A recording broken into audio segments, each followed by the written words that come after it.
बार फिर से हमारे चैनल टेक्नोलॉजिकल रिव्यू में आपका स्वागत है। तो चलिए दोस्तों, मैंने ये दो ट्रिमर का ब्लेड असेंबली और रिव्यू मैंने दिखाया था, तो एक बार फिर से मैं इन दोनों ट्रिमर का कंपैरिजन दिखाने जा रहा हूँ। तो चलिए,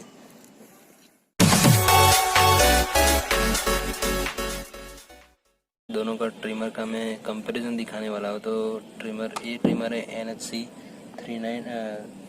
3915 और ये ट्रिमर है NH216। तो दोनों ट्रिमर का मैंने ब्लेड असेंबली दिखाया था। आपको पता ही होगा कि उसका ब्लेड असेंबली कैसे होता है और वो ट्रिमर कैसा चलता है और सब मैम बताया था। और इसका कंपैरिजन मैं दिखाने जा रहा हूँ। कंपैरिजन में ऐसा है कि दोनों ट्रिमर में ब्लेड तो SS की दी गई है और दोनों ट्रिमर में वो जो बैटरी दी गई होती है वो भी 1.2 वाट की निकॉन कैडियम की मिनिबो बैटरी, दोनों की सेम ही बैटरी है, वो तो आपको पता ही होगा। और दोनों में चलने में पावर भी अलग अलग है, वो आप चल के आपको पता चल गया होगा। और एक बात और, इस दोनों में वो चार्जिंग का जो पोर्ट आता है वो दोनों में सेम ही आता है।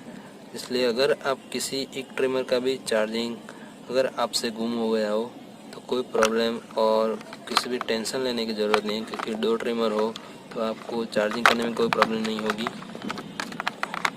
और ये ट्रिमर का एक और अच्छी बात है कि दोनों ट्रिमर में ब्लेड का अलग अलग साइज दिया गया है। तो इस ट्रिमर में आपको ब्लेड सेट करना हो NHC 3915 में, तो देखिए ये ब्लेड आप ऐसे सेट कर सकते हो, 1 2 3 ऐसे आप सेट कर सकते हो।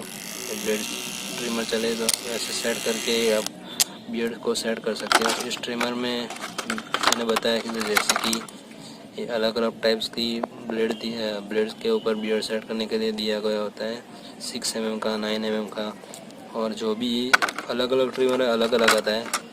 और एक बात बढ़िया है कि NHC 3915 में ये जो मोटर होती है वो NH216 के बहुत ही कम RPM से घूम रही होती है, ऐसा मैं कह रहा हूँ। जैसे कि देख सकते हैं आप, इसकी देखो,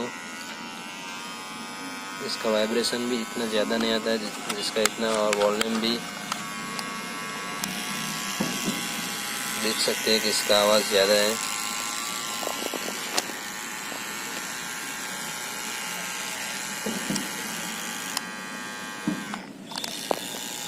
ये देखिए,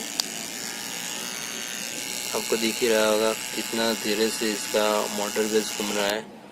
और इस दोनों की मैं ब्लेड अब ओपन करता हूँ, देख लीजिएगा। दोनों की ब्लेड मैंने ओपन की है, दोनों का अंदर का पार्ट्स देखिए, एज वेल एज सेम ही तरह का आता है, सिर्फ मोटर बेस में डिफरेंट दिया गया है और कुछ डिफरेंट नहीं दिया गया है, देख सकते हैं। चलो ब्लेड की तरफ ध्यान देते हैं। तो ब्लेड में आप देख सकते हैं, इसकी ब्लेड ऊपर SS का, इसका जो बड़ा पार्ट है बहुत ही बड़ा दिया गया और ये छोटा पार्ट है। इसमें एक बात अच्छी है कि 2 स्क्रू दिए गए हैं, तो आपको ट्रिमर में ब्लेड डैमेज होने का बहुत ही रेयर केस में प्रॉब्लम आता है, तो एक बात वो अच्छी है। इसका ब्लेड मैंने असेंबली दिखाया होगा आपको, मैं इस वीडियो में लिंक नीचे दे दूंगा और अंदर इंफॉर्मेशन में लिंक दे दूंगा, आप ब्लेड असेंबली ज़रूर देखिएगा। तो इसका सेट होता है वो आप एक बार देख लीजिए कैसे सेट होता है।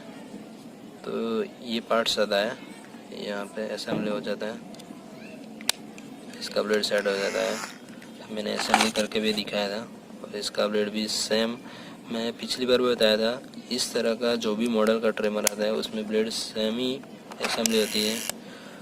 तो जैसे कि कंपैरिजन में मैंने दिखाया, ऑयल भी दोनों में सेम, यानी कि आप यूज़ करो ट्रिमर और 1 मंथ हो या 15 दिन हो, आप ज़्यादा यूज़ किया हो तो ऑयल तो डालना ही पड़ेगा, क्योंकि लुब्रिकेंट के लिए पहले ही बताया था मैंने कि ट्रिमर का मेंटेनेंस का ब्लेड और लुब्रिकेंट अच्छी तरह से रखोगे तो आपका ट्रिमर जल्दी नहीं बिगड़ेगा और अच्छी तरह से चलेगा। और ब्लेड को भी आप ओपन करके, अगर ये ब्रश से ब्लेड को ओपन करके अगर आप साफ रखोगे तो ब्लेड भी अच्छी तरह से यूज़ होगी और आपका बियर्ड को अच्छी तरह से कर लेंगी। तो सो कंपैरिजन में बस इतना ही आएगा। और मुझे लगता है कि ये दोनों ट्रिमर अलग अलग है, तब दोनों ट्रिमर यूज़ करो तो भी अच्छा है। और एक ट्रिमर आप लाके यूज़ करो और उसका एक कंपैरिजन देख के कैसा चल रहा है वो आपको अच्छा लगे तो प्लीज़ कमेंट करेगा। और कोई भी प्रॉब्लम आए ट्रिमर में या ब्लेड असेंबली करने में कोई प्रॉब्लम आए तो प्लीज़ कमेंट कीजिएगा। और ये कंपैरिजन आपको अच्छा लगा तो प्लीज़ कमेंट करिएगा, क्योंकि मैं ऐसे कंपैरिजन आगे लाने वाला हूँ दूसरे 2 ट्रिमर का जो मैंने ब्लेड असेंबली और रिपेयरिंग और वो रिव्यू दिखाया था। So thank you for watching and please subscribe me and comment कीजिएगा अगर कोई प्रॉब्लम है।